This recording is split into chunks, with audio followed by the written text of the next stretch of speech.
We have breaking news that's being hidden from the public at large, that is, by the mainstream media. The Mueller investigation is themselves under investigation by the Justice Department. Now, a couple of newspapers are admitting that the Mueller staff have been fired for tweeting anti-Trump messages back and forth, but they're missing not that they're missing, they're hiding the lead. They're burying the lead. What does that mean? That means that they were fired because the discovery of their tweets was by the Justice Department. So the Justice Department discovered the tweets. The staffers in the Mueller investigation were fired, but they're hiding the fact that the Justice Department itself is the one that found it. Now, some more liberal rags, magazines, news outlets are calling for the Justice Department to be removed, saying that the Justice Department itself is corrupt. This is funny because the people who were texting anti-Trump things back and forth were also in the investigation on Hillary Clinton and removed. Let's just go and get into it. Welcome to the Shakaama Live Show with your host, Shakaama.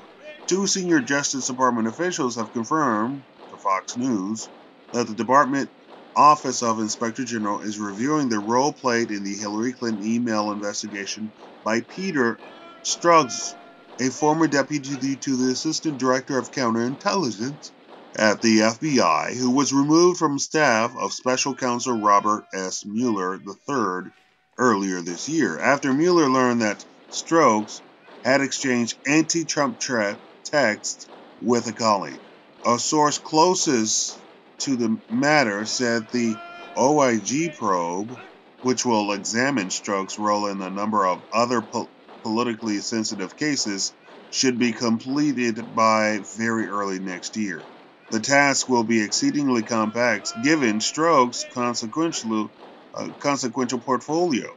He participated in the FBI fateful interview with Hillary Clinton on July 2, 2016, just days before the then FBI Director James Comey announced he was declining from recommending prosecution of Mrs. Clinton in connection with her use as Secretary of State of a private email server. In his FBI position, Strzok also enjoyed liaison with various agencies in the intelligence community, including the CIA, then led by Director John Brennan.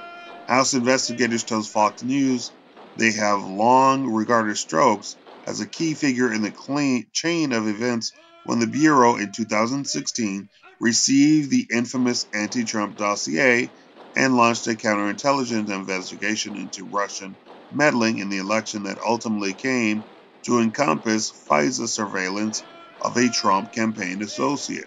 The dossier was a compendium of salacious and largely unverified allegations about then-candidate Trump and others around him that was compiled by the opposition research firm Fusion GPS.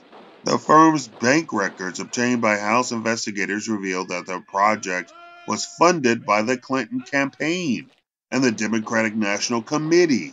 House Intelligence Committee Chairman Devin Nunes, a Republican in California, has sought documents and witnesses from the Department of Justice and FBI to determine what role, if any, the dossier played in the move to place a Trump campaign associate under foreign surveillance.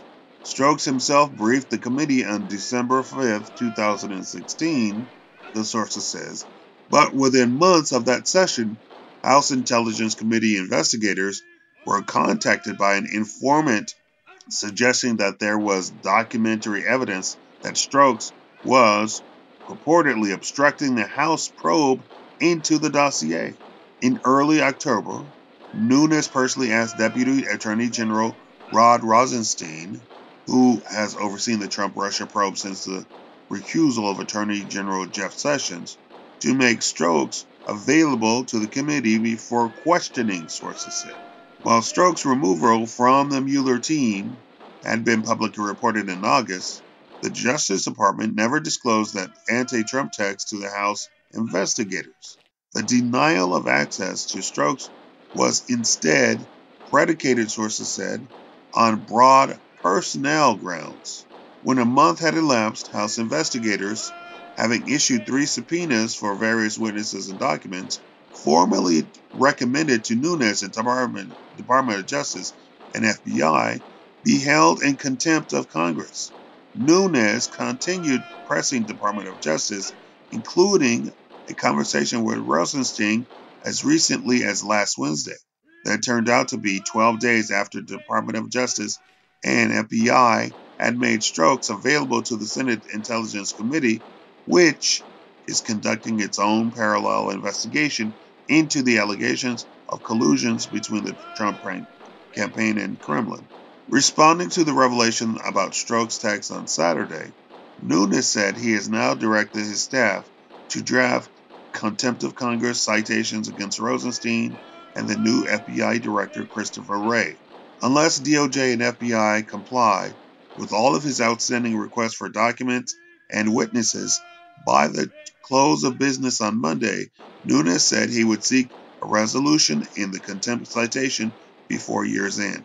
Quote, "We now know why Strzok was dismissed, why the FBI and DOJ refused to provide us with explanation, and at least one reason why they previously refused to make FBI Deputy Director Andrew McCabe available to the committee for an interview," Nunes said in a department statement. Now, this is clear evidence that not only that the Department of Justice is investigating the Mueller team, but the House is also investigating them in hiding the very staffer who was the one that led to Hillary Clinton not being prosecuted at early 2016. Now, the liberal media will not report this, nor are they reporting what exactly Strzok did to be dismissed. They're simply talking about anti-Trump texts. Well, that was already revealed. Are we going to see Mueller be prosecuted? It's already been admitted that there is no Russia probe. Trump was never under investigation. This was from Comey himself. So what is this ongoing Trump investigation into Russia probe that the mainstream media keeps talking about? Nothing. It got clicks, so they're sticking to the story. That's what this is all about. Thank you all for watching. Please leave a like. That's the only way YouTube actually works, if you like the video. If you reach this far in the video, please leave me a hashtag thank you, Shakaama.